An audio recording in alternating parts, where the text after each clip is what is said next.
হরে কৃষ্ণ। কেন এত গুরুত্বপূর্ণ এই দিনটি এবং কি ঘটেছিল এই দিনে? তো শুধু ভক্তদের জন্য আমরা কোন দিনের কথা বলছি আপনারা নিশ্চয়ই জানেন। আসছে সামনে 30 এপ্রিল অক্ষয় তৃতীয়া। এই দিনটিকে সনাতন শাস্ত্রে অক্ষয় বলে গণ্য করা হয়েছে, অর্থাৎ এই দিনে আপনি যা কিছু করবেন সেটা ভালো কর্ম হোক অথবা খারাপ কর্ম হোক তা অক্ষয় হয়ে থাকবে। তো আসলে আমরা জেনে নেই এই অক্ষয় তৃতীয়ার দিনে কি কি পৌরাণিক এবং গুরুত্বপূর্ণ ঘটনা ঘটেছিল। মৎস্য পুরাণ অনুযায়ী এই দিনে ভগবান সত্যযুগের আরম্ভ করেছিলেন এবং পদ্মপুরাণের বরাহধরণী সংবাদ অনুযায়ী এই দিনে ত্রেতা যুগ প্রবর্তিত হয়েছিল।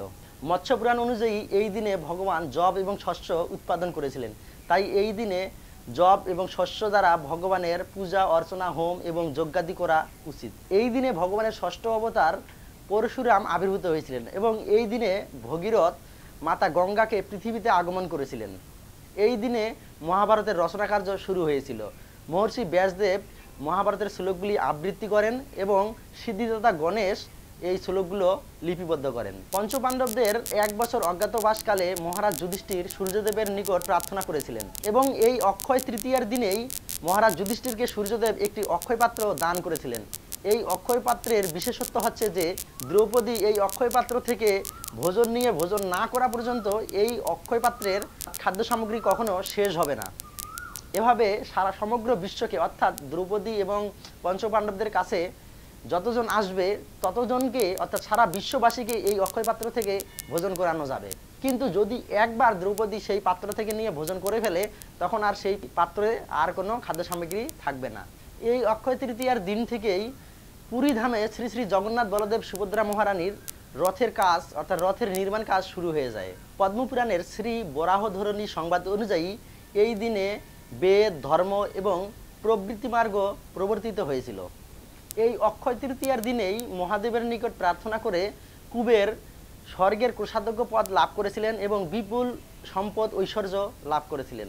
এই দিন থেকেই ভগবানের চন্দনযাত্রা মহোৎসব শুরু হয় এবং পুরী, বৃন্দাবন সহ প্রায় সকল মন্দিরেই এই দিন থেকে 21 দিন পর্যন্ত ভগবানকে চন্দন লেপন করা হয় এবং বিভিন্ন বেশে সজ্জিত করা হয়। এই দিনে ভগবান নারায়ণ এবং বৈভব লক্ষ্মীর পূজা করা হয়।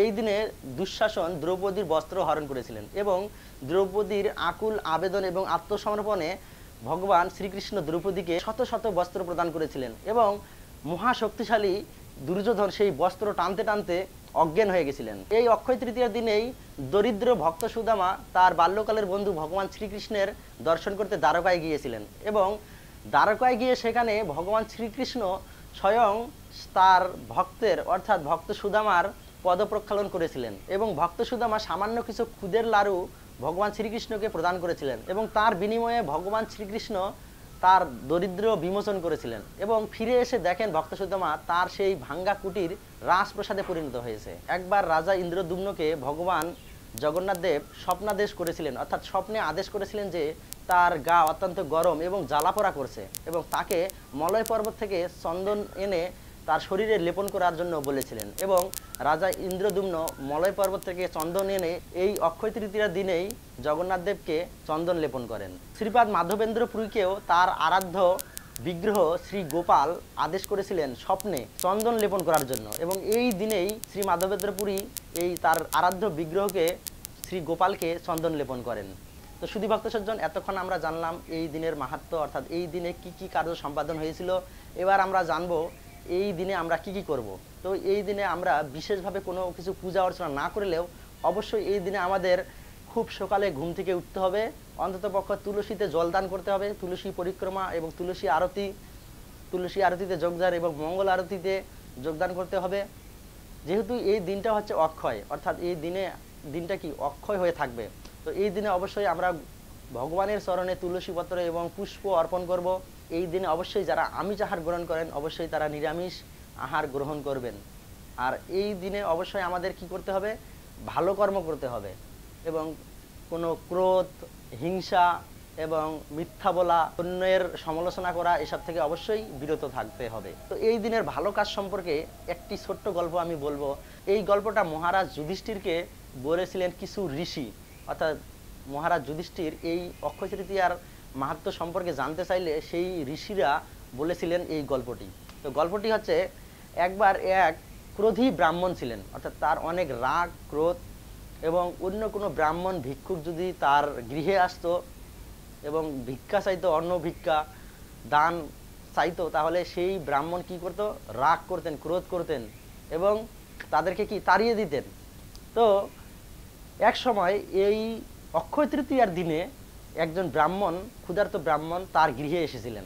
তার স্ত্রী তো জানতেন তার স্বামীর আচরণ এরকম, তাই তিনি কি করছিলেন, ঘরের পিছন দরজা দিয়ে ব্রাহ্মণকে একটু অন্ন দান করেছিলেন। তো অন্ন দান করার ফলে ব্রাহ্মণ, অর্থাৎ ক্ষুধার্ত ব্রাহ্মণ যিনি ভিক্ষা করতে এসেছিলেন, তিনি এই প্রসাদ পেয়ে, অন্ন পেয়ে অনেক সন্তুষ্টি হয়েছিলেন।